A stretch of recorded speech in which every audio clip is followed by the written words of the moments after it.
तब्दीली के साथ बदलते भारत की शान।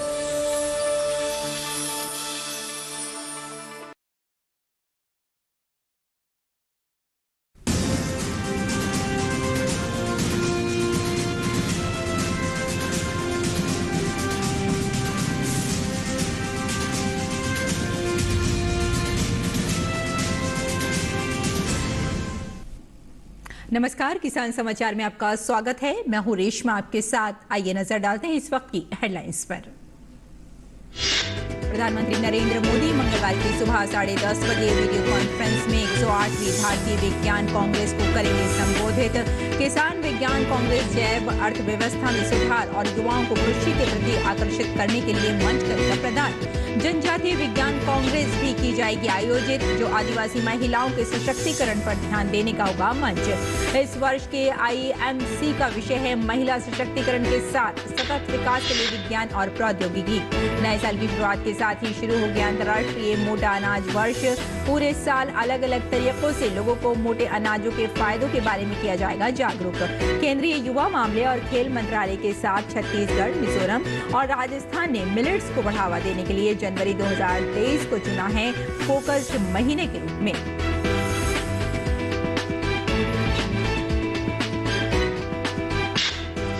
छत्तीसगढ़ के कवर्धा में अप्रैल से एथेनॉल प्लांट हो जाएगा शुरू। PPP मॉडल से बनने वाला ये राज्य का पहला होगा एथेनॉल प्लांट में शुरुआत में प्रतिदिन 80 किलोलीटर बनने लगेगा एथेनॉल गन्ने के रस से, और ऑफ सीजन में मोलासिस से बनेगा एथेनॉल।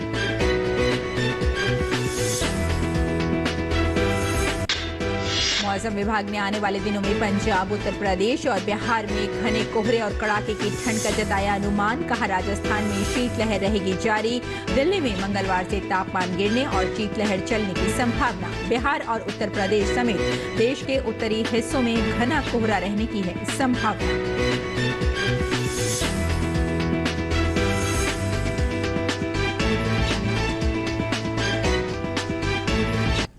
और अब समाचार विस्तार से।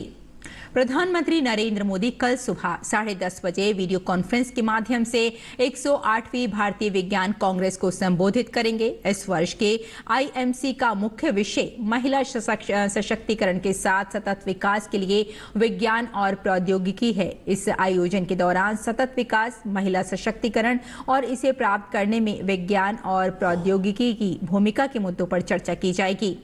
प्रतिभागी महिलाओं को STEM, विज्ञान, प्रौद्योगिकी, इंजीनियरिंग, गणित, शिक्षा, अनुसंधान के अवसरों और आर्थिक भागीदारी तक समान पहुंच प्रदान करने के तरीके खोजने के प्रयासों के साथ साथ शिक्षण, अनुसंधान और उद्योग के शीर्ष क्षेत्रों में महिलाओं की संख्या बढ़ाने के तरीकों पर चर्चा और विचार विमर्श करेंगे।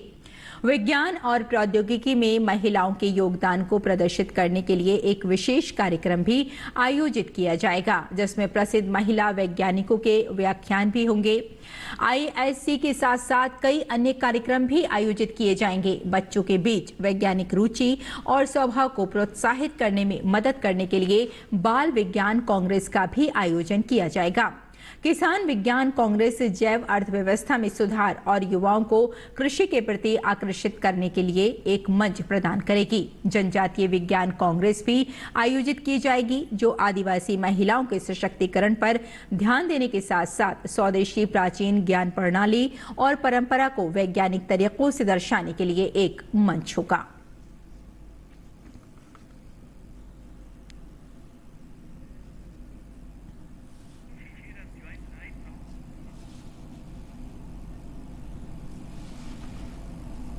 और इसी खबर पर हमारे साथ हमारे संवाददाता शिशिर जुड़ गए हैं पुणे से। उनसे बात करते हैं। शिशिर, भारतीय विज्ञान कांग्रेस का जो फोकस है वो इस बार हम देख रहे हैं कि विज्ञान और तकनीक के साथ साथ महिलाओं का जो सशक्तिकरण है उस पर फोकस रहेगा। कितना महत्वपूर्ण मानते हैं आप इस कांग्रेस को?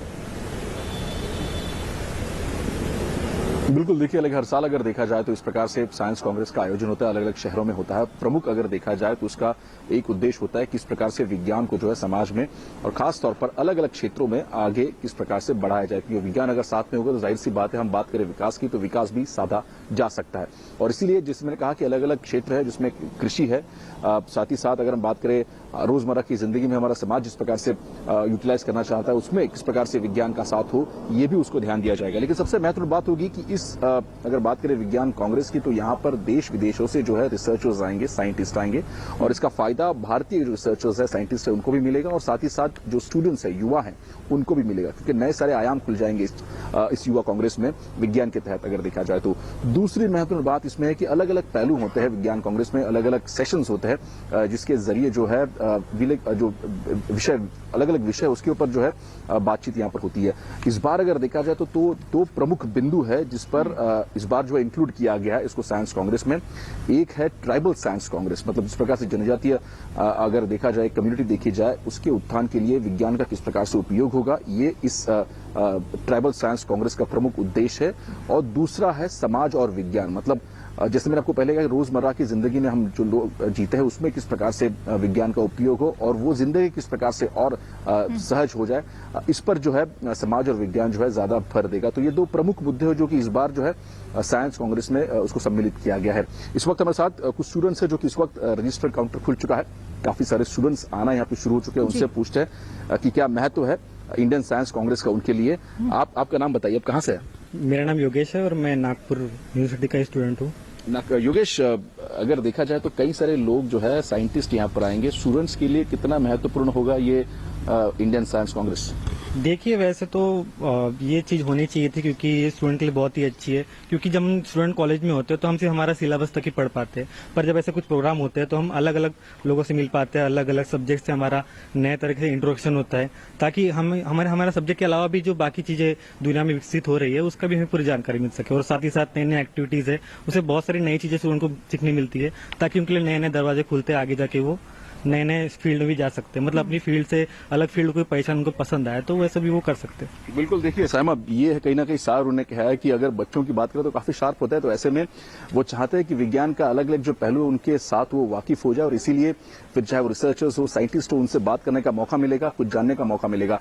ये तो प्रमुख मुद्दे अगर देखा जाए तो विद्यार्थियों के लिए। लेकिन दूसरी और एक महत्वपूर्ण बात इसमें ये साइमा ये भी है कि इस बार अगर देखा जाए तो फार्मर कांग्रेस जो है वो भी एक पहलू उसके अंदर है। फार्मर्स जो कांग्रेस है उसके जरिए अगर देखा जाए किस प्रकार से कृषि को और सहज, और अगर देखा जाए फार्मर्स जो है बिल्कुल शिशिर, ये कहा जा सकता है कि इससे किसानों को भी लाभ होगा और जागरूकता भी बढ़ेगी, और साथ साथ एक नया भारत भी हमारे सामने है जिसमें कई सारे जो क्षेत्र हैं उन पर बातचीत की जाएगी। बहुत बहुत धन्यवाद हमारे साथ जुड़ने के लिए शिशिर, और इस पूरी जानकारी के लिए। अगली खबर की ओर बढ़ते हैं।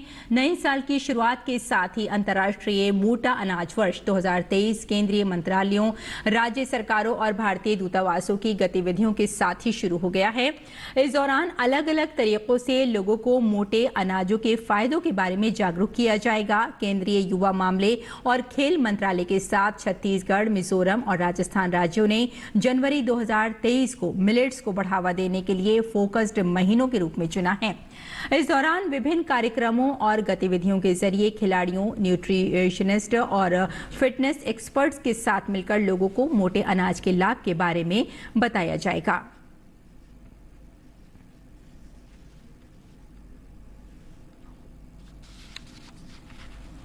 प्रधानमंत्री नरेंद्र मोदी की पहल और भारत सरकार के प्रस्ताव के बाद संयुक्त राष्ट्र ने 2023 को अंतर्राष्ट्रीय मोटा अनाज वर्ष घोषित किया था।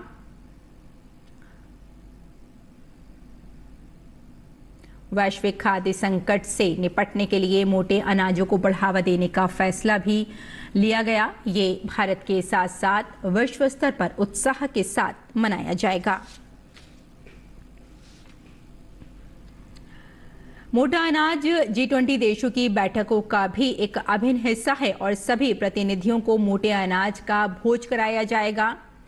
किसान स्टार्टअप तथा किसान उत्पादक संगठनों के साथ संवाद सत्रों के जरिए मोटे अनाज का अनुभव प्राप्त किया जाएगा।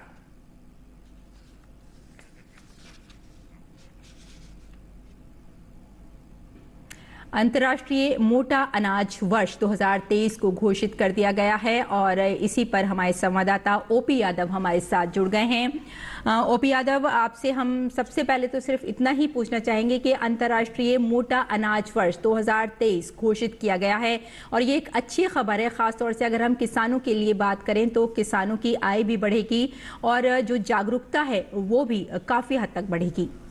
जी, संयुक्त राष्ट्र संघ के मिलेनियम डेवलपमेंट गोल के तहत सतत विकास लक्ष्यों को कृषि क्षेत्र में हासिल करने के लिए भारत सरकार वैसे तो लगातार प्रयास कर ही रही है, लेकिन यूनाइटेड नेशन के साझा सहयोग से 2023 को अंतर्राष्ट्रीय ईयर ऑफ मिलेट्स घोषित करके सरकार ने एक महत्वपूर्ण उपलब्धि न केवल हासिल की है बल्कि भारत के छोटे, लघु और मध्यम किसानों को आर्थिक रूप से सशक्त और मजबूत बनाने का एक बेहतरीन विकल्प भी दिया है।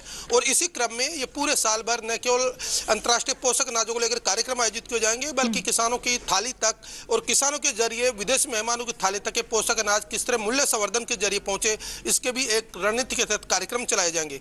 जनवरी का महीना हम देखें तो जनवरी में मिजोरम, राजस्थान और छत्तीसगढ़ जैसे राज्यों को टारगेट करके वहां पर एक विशेष कार्यक्रम का आयोजन किया जाएगा और हर महीने फरवरी से लेकर लास्ट दिसंबर तक हर महीने कोई न कोई कार्यक्रम किसी न किसी राज्य के साझा सहयोग से किए जाएंगे। इस नई रणनीति में न केवल भारत सरकार बल्कि भारत के जो विदेशी दूतावास है उनके जरिए और राज्य सहयोगों के जरिए अलग अलग मंत्रालय के सहयोग से विदेश मंत्रालय और वाणिज्य मंत्रालय 16 अंतर्राष्ट्रीय स्तर के न केवल मेगा फूड फेस्टिवल का कार्यक्रम आयोजित करेगा बल्कि जो पोषक अनाज है उनके मूल्य संवर्धन से तकरीबन 64 तरह के जो विभिन्न उत्पाद बनाए जा रहे हैं उनको प्रदर्शित कर विदेशी मेहमानों की थाली तक पहुंचाने का काम भी करेगा। यही वजह की G20 के जो मेहमान आ रहे हैं उनको और इसके अलावा जो अन्य देश हैं जो रोजगार, व्यापार और कारोबार की संभावना करने वाले जो उद्यमी हैं उनके साथ सतत संवाद कर प्रगतिशील किसानों को जोड़ा जाएगा ताकि जो भारत के जो राजस्थान, मध्य प्रदेश, महाराष्ट्र और इस तरह के जो कर्नाटक जैसे राज्य हैं जहाँ पे पोषक अनाजों की बहुतायत में खेती होती है उनका निर्यात बढ़े, रोजगार और कारोबार की संभावना बढ़े। बिल्कुल ओपी, केंद्र सरकार की भी कोशिश यही है कि ज्वार या बाजरा की मांग बढ़े ताकि किसानों का जो जीवन है उसमें बदलाव आए। जी जी बिल्कुल, आपने सही कहा। अगर आप देखेंगे 5 मार्च 2021 को भारत सरकार की सार्थक पहल से संयुक्त राष्ट्र संघ ने अंतर्राष्ट्रीय मोटा अनाज वर्ष 2023 घोषित किया तो आप देखेंगे 21-22 का तकरीबन 32.34 मिलियन डॉलर का मोटे अनाजों का न केवल भारत से निर्यात हुआ है बल्कि इसमें समान अवधि की तुलना में 27% जो वृद्धि या ग्रोथ भी दर्ज की गई है। तो निश्चित तौर पर ये आगे न केवल बढ़ेगी बल्कि भारत सरकार का जो लक्ष्य है 2025 तक 12 बिलियन डॉलर का इसमें निर्यात और बढ़े उसको भी हासिल किया जा सकता है। तो निश्चित तौर पर ये सब चीजें होने से जो छोटे, लघु और मध्यम उद्योले जो परंपरागत खेती करते हैं पोषक अनाजों की, ज्वार, बाजरा, रागी और इस तरह के उत्पादों की, उससे न केवल उनका मूल्य संवर्धन होगा बल्कि बाजार मिलने से उनकी आर्थिक स्थिति में भी सुधार होगा। तो बिल्कुल, और ये भी कहा जा सकता है मिलेट्स ईयर को देखते हुए कि जो मोटा अनाज है जो कभी गरीबों के लिए था आज उसे अमीर भी पसंद कर रहे हैं और कहीं ना कहीं इकोनॉमिकली भी देश मजबूत होगा और किसानों की आय बढ़ेगी। केंद्र सरकार की यही कोशिश है। बहुत बहुत शुक्रिया ओपी हमारे साथ जुड़ने के लिए और इस तमाम जानकारी के लिए। अगली खबर की ओर बढ़ते हैं। हरियाणा के मुख्यमंत्री मनोहर लाल खट्टर ने नव वर्ष पर प्रदेश की जनता को संबोधित करते हुए कहा कि तालाबों को फिर से पुनर्जीवित करने के लिए काम किए जा रहे हैं। हमारे तालाब बहुत अच्छे होते थे, स्वच्छ पानी के होते थे, लेकिन आज वो ओवरफ्लो हो गए हैं, प्रदूषित हो गए हैं और गांव के अंदर उन पानी का जो उपयोग होता था वो उपयोग होना भी बंद हो गया है। हरियाणा में एक तालाब अथॉरिटी हमने बनाई और 18,000 तालाब उनको दिए हैं। अभी अगले वर्ष के अंदर लगभग 3,500 तालाब जो हैं इनके ऊपर कुछ काम शुरू हो चुके हैं, कुछ काम पूरे भी हो गए हैं, कुछ आगे मार्च तक शुरू होने वाले हैं। तो इतनी बड़ी जो बहुत बड़े बड़े तालाब हैं उनका काम शीघ्र शुरू हो जाएगा। बाद में छोटे तालाब की बारी लेकर के लंबा काम है, बहुत बड़े पैसे के खर्च का काम है, लेकिन हमारा संकल्प है कि इन सब तालाबों को हम ठीक करेंगे। पर्यावरण जो है वो सुरक्षित रहना चाहिए। मुख्यमंत्री ने यह भी कहा कि हरियाणा के किसान कम पानी में होने वाले फसलों को लेकर जागरूक हुए हैं। पानी की उपलब्धता जितनी है हमको उसका प्रबंधन अच्छा करना पड़ेगा। एसवाइल का पानी हमको मिलना चाहिए, लेकिन जिन कारणों से वो फंसा है वो आपको हमको सबको विदित है। अतिरिक्त पानी और कहीं हमें अभी जल्दी मिलने वाला नहीं है, तो पानी का प्रबंधन ठीक हो। मेरा पानी मेरी विरासत, इस प्रयोग के माध्यम से धान की जो उपज ये कम करके और अन्य फसलें उगाई जाएं जिसके अंदर पानी की खपत कम होती है। और मैं धन्यवाद करता हूं अपने किसान भाइयों का जिन्होंने इस अपील के ऊपर पिछले वर्ष में 1 लाख एकड़ से भी ज्यादा धान की उपज कम करके विविधीकरण के नाते से अन्य फसलें, चाहे वो सब्जियां हैं, चाहे फल हैं, अथवा मक्का है, बाजरा है, कपास है, दालें हैं, कई फसलों के ऊपर लोग आ गए हैं। तो ये भी एक अपने आप में बड़ा प्रयोग मैंने किया है। हरियाणा के मुख्यमंत्री मनोहर लाल खट्टर ने कहा कि पानी को दोबारा इस्तेमाल करने और सिंचाई के इस्तेमाल में लाने के लिए भी कई कार्य किए गए हैं। जो दूषित पानी है, गंदा पानी है, सीवरेज का पानी है, इसको साफ करने के लिए एसटीपीज हमने लगाए हैं और सैकड़ों की संख्या में एसटीपीज लगने के बाद अब मैं कह सकता हूं कि एक बड़ी मात्रा में उस पानी का यानी पुनः उपयोग, रीयूज जिसको कहते हैं, वो होना शुरू हो गया है। चाहे वो खेतों में शुरू होता है, पार्कों में लगता है, साफ सफाई के काम में आता है। तो ऐसा इरिगेशन का एक अन्य प्रयोग भी हमने किया है कि खुली सिंचाई, इसमें पानी की बहुत खपत होती है। तो इसको पानी को बचाने के लिए मिकाडा के माध्यम से और जो हमारी सिंचाई है जिसको माइक्रो इरिगेशन कहते हैं, इस माइक्रो इरिगेशन के माध्यम से ड्रिप सिस्टम, फुहारा सिस्टम, इससे भी खेती का जो प्रचलन शुरू हुआ है, इसमें सरकार की ओर से सब्सिडी दी जाती है। बड़ी मात्रा में किसान इसकी ओर आकर्षित हो रहे हैं। तो पानी की बचत, पानी साफ करके उसका दोबारा उपयोग करना, पानी का प्रबंधन, ये सब चीजें हम लेकर के आ रहे हैं ताकि हर खेत को पानी हम दे सके सिंचाई, और हर परिवार में उसकी जितनी आवश्यकता है पानी की पीने के अथवा अन्य उपयोग के लिए, वो सब हम पहुंचा सकें। इसलिए पानी का भी हम व्यवस्था इस नाते से कर रहे हैं। और छत्तीसगढ़ के कवर्धा में इस साल अप्रैल से एथेनॉल प्लांट शुरू हो जाएगा। पीपीपी मॉडल से बनने वाला ये राज्य का पहला एथेनॉल प्लांट होगा। राज्य सरकार ने बताया कि भोरमदेव शक्कर कारखाने के पास स्थित प्लांट में शुरुआत में प्रतिदिन 80 किलोलीटर एथेनॉल बनने लगेगा। इसके लिए ग्लोबल टेंडर के बाद भोरमदेव सहकारी शक्कर कारखाने और एनएकेजे बायोफ्यूल के बीच एग्रीमेंट हुआ है। सीजन में गन्ने के रस से और ऑफ सीजन में मोलासिस से एथेनॉल बनेगा। गौरतलब है कि एथेनॉल को पेट्रोल एवं डीजल में मिलाने के लिए केंद्र सरकार से सैद्धांतिक मंजूरी मिल गई है। विशेषज्ञों के मुताबिक एथेनॉल के उत्पादन से राज्य में पेट्रोल डीजल के दाम में कमी आने की उम्मीद है। कवर्धा जिले में 30,000 हेक्टेयर क्षेत्रफल में गन्ने की खेती होती है। यहाँ 450 छोटी गुड़ फैक्ट्रियां हैं जिनमें 250 चालू हैं। और उत्तर प्रदेश के हमीरपुर समेत बुंदेलखंड क्षेत्र में किसी जमाने में लाल गेहूं की बम्पर पैदावार होती थी, लेकिन अब यहां किसानों का इसकी खेती से मोह भंग हो गया है। कम पानी और बिना रासायनिक उर्वरक से पैदा होने वाला लाल गेहूं इस क्षेत्र से गायब हो चुका है। किसानों ने इसकी जगह पर अब विभिन्न प्रजाति के गेहूं की खेती का दायरा बढ़ाया है। इस बार 1.29 लाख हेक्टेयर में गेहूं की बुआई की गई है। रबी की फसलों में कुछ दशक पहले किसानों की लाल गेहूं की खेती पहली पसंद थी। उबड़ खाबड़ जमीन में पैदा होने वाला लाल गेहूं पेट संबंधी बीमारी के लिए रामबाण कहा जाता है। इसकी खेती भी कम खर्चे में होती है और बताया जाता है कि जुताई करके खेतों में लाल गेहूं के बीज डालने के बाद प्राकृतिक तत्वों की मदद से लाल गेहूं की फसल खेतों में लहला जाती है। इसकी बम्पर पैदावार के लिए सिर्फ एक पानी की ही जरूरत होती है। कुरारा क्षेत्र के राजेश सिंह और पंकज सिंह ने बताया कि 3 दशक पहले क्षेत्र में किसान लाल गेहूं की पैदावार बड़े पैमाने पर करते थे, लेकिन उपज कम मिलने के कारण अब किसान इसकी जगह पर ज्यादा उपज देने वाली गेहूं की फसलें करते हैं। उप निदेशक कृषि ने बताया कि हमीरपुर समेत बुंदेलखंड क्षेत्र में इस बार करण वंदना प्रजाति की गेहूं की खेती किसानों ने शुरू की है। कहीं कहीं PBW 347, HB 2359 प्रजाति के गेहूं की बुआई किसानों ने की है। इस बार जिले में 1.29 लाख हेक्टेयर क्षेत्रफल में गेहूं की बुआई हुई है, जो लक्ष्य से 30,000 ज्यादा है।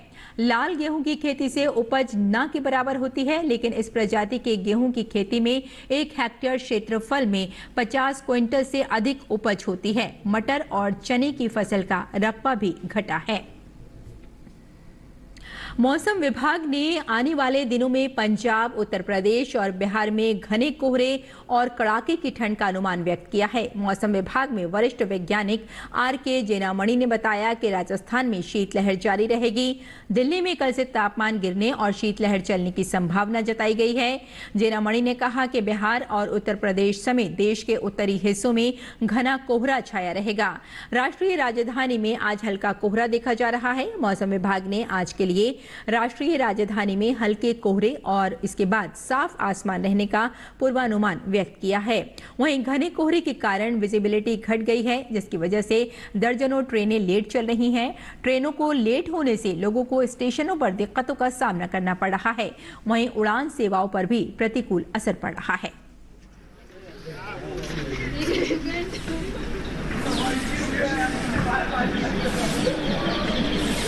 और आइए बात करते हैं मौसमी खेती की और जानते हैं कि इस मौसम में किसान कैसे रखें अपनी खेती का ख्याल।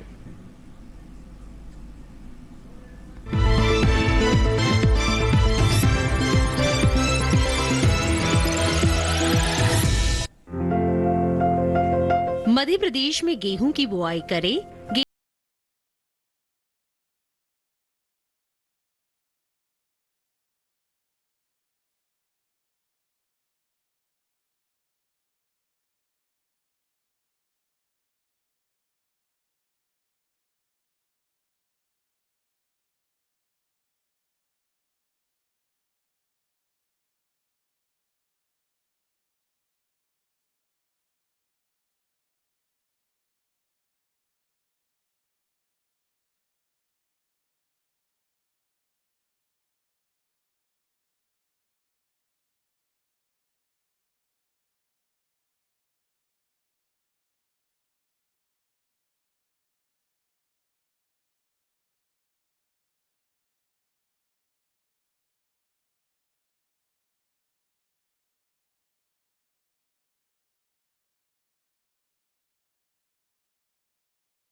घास फूस निकाल सकते हैं।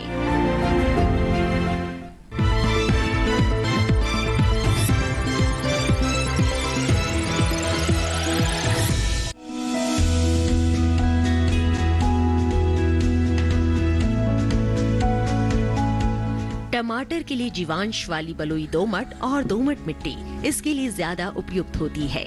1 हेक्टेयर बुआई के लिए सामान्य किस्म का 400 से 500 ग्राम बीज चाहिए, जबकि संकर किस्म का 150 से 200 ग्राम बीज ही पर्याप्त होगा। जिन किसानों की पौध तैयार हो गई है वो अब इसकी रुपाई कर ले। रुपाई के लिए खेत को अच्छी तरह जोतकर मिट्टी को भुरभुरा बना ले और क्यारियां तैयार कर ले।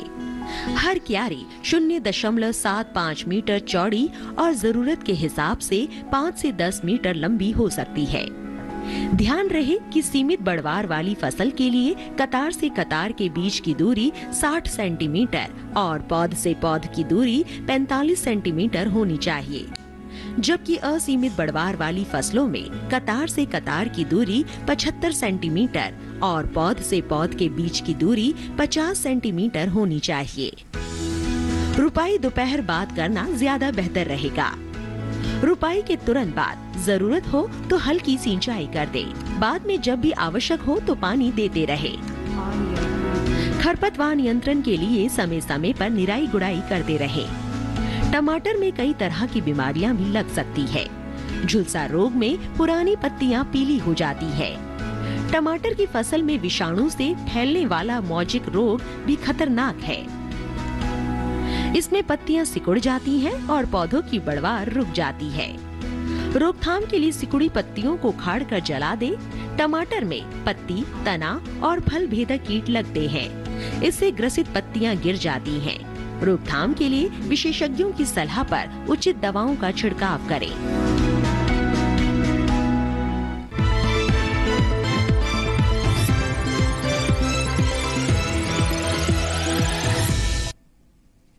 और खेती किसानी के साथ साथ आइए नजर डाल लेते हैं कुछ और महत्वपूर्ण खबरों पर। खास खबर में सुप्रीम कोर्ट की संविधान पीठ ने 2016 में केंद्र सरकार द्वारा लिए गए विमुद्रीकरण के फैसले के खिलाफ दायर सभी याचिकाओं का आज निपटारा कर दिया। उच्चतम न्यायालय की संविधान पाठ पीठ ने 4-1 के बहुमत से केंद्र सरकार के विमुद्रीकरण के फैसले को सही ठहराया है। हालांकि जस्टिस BV नागरत्ना ने बहुमत से अलग फैसला सुनाया। ऑस्ट्रिया की यात्रा पर गए विदेश मंत्री डॉक्टर एस जयशंकर ने वियना में भारतीय प्रवासियों के साथ बातचीत की। इस मौके पर जयशंकर ने कहा कि भारत और ऑस्ट्रिया के बीच सद्भाव बढ़ाने में भारत वंशियों का बड़ा योगदान है। पिछले 27 वर्षों में किसी भारतीय विदेश मंत्री की ये पहली ऑस्ट्रिया यात्रा है। नए साल में अर्थव्यवस्था के मोर्चे पर एक अच्छी खबर है। दिसंबर 2022 में वस्तु और सेवा कर जीएसटी संग्रह पिछले वर्ष की समान अवधि की तुलना में 15% की वृद्धि दर्ज की गई है। दिसंबर 2022 में जीएसटी संग्रह 1,49,000 करोड़ रुपए रहा। जम्मू कश्मीर की राजौरी जिले में दरहल के दूरदराज के क्षेत्रों में सड़क निर्माण कार्य चल रहा है।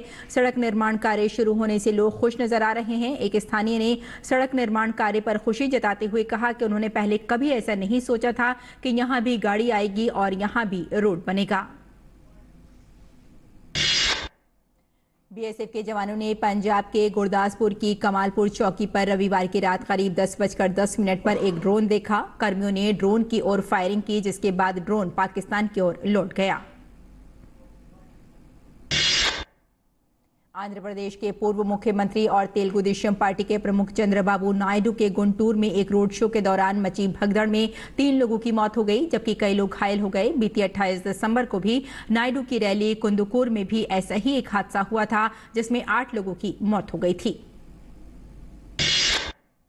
उत्तर प्रदेश के हाथरस में बोलेरो और ट्रैक्टर के बीच भीषण टक्कर की वजह से बोलेरो सवार 3 लोगों की मौके पर ही मौत हो गई, जबकि 3 लोग घायल हो गए हैं। घायलों को इलाज के लिए अलीगढ़ मेडिकल कॉलेज भेज दिया गया है।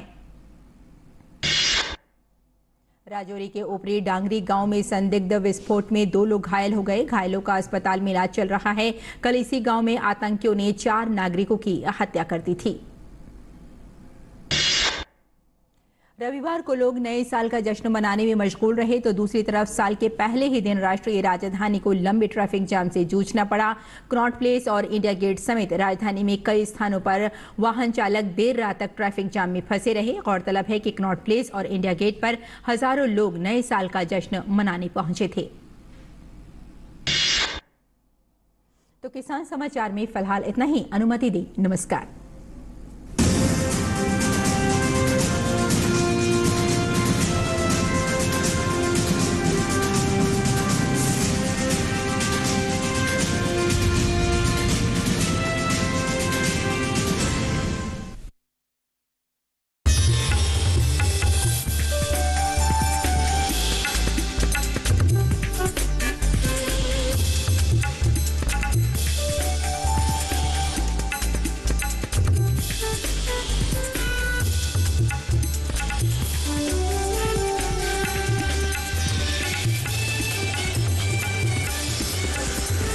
टीवी के साथ बदलते भारत की शान।